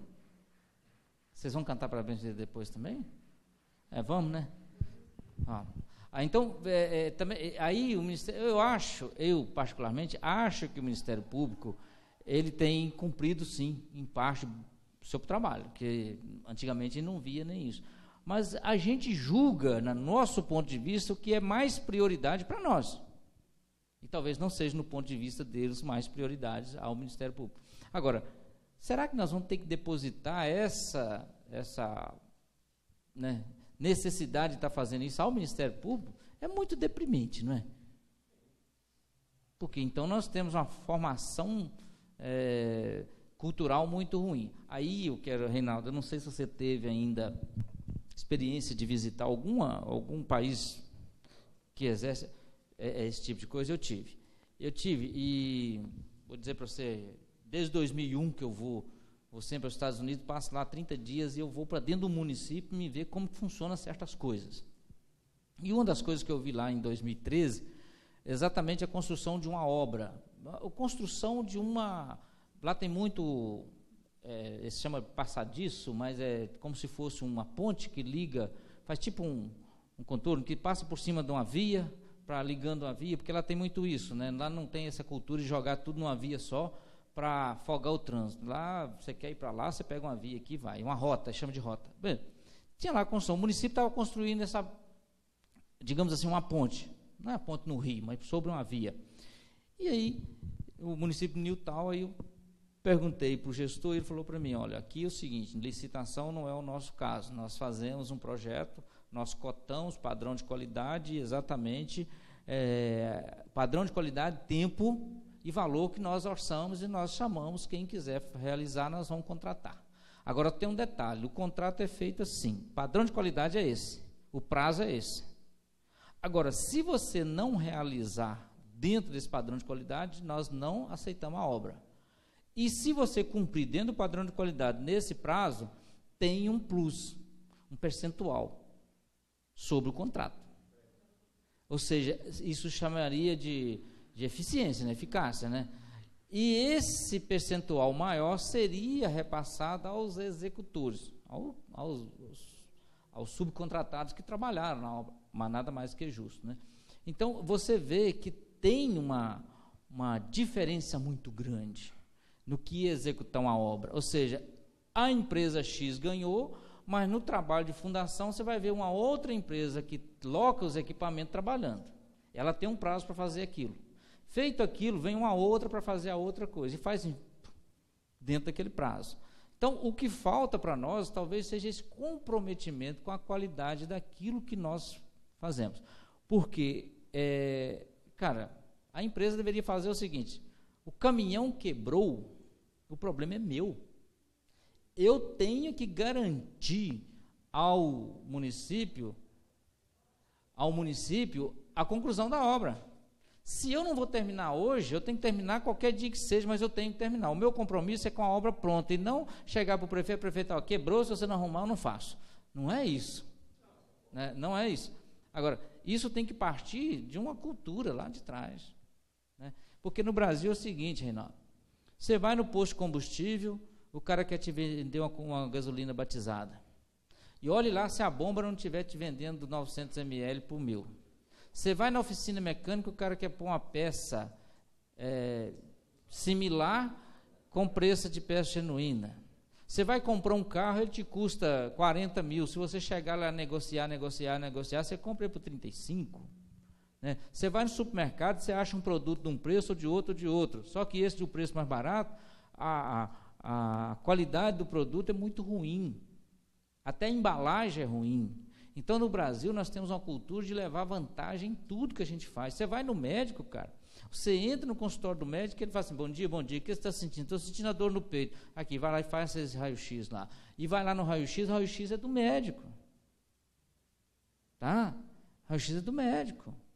E assim vai, cara. Você vai no oculista, o cara faz de exame, te receita um óculos, fala assim, olha, eu não posso indicar não, mas a ótica tal é muito boa. Ele é dono daquela porcaria. Tá? Então, no Brasil, cara, nós temos uma cultura que deixa a gente desanimado com o poder público em determinados momentos. Porque o padrão de qualidade, ele é desconsiderado. O importante é que eu faço e eu levo uma vantagem aí. Então, infelizmente é isso. Então, as obras, mas a ideia é essa mesmo. Prova no processo que o controlador está deixando claro que o município não tem responsabilidade com aquele atraso, porque não houve o repasse federal. E aí nós vamos começar a criar um diagnóstico mais concreto da incompetência do governo federal em executar a obra. Executar a obra não, em planejar. Está a prova aí. A gente poderia dar outros exemplos, mas executar é muito pior.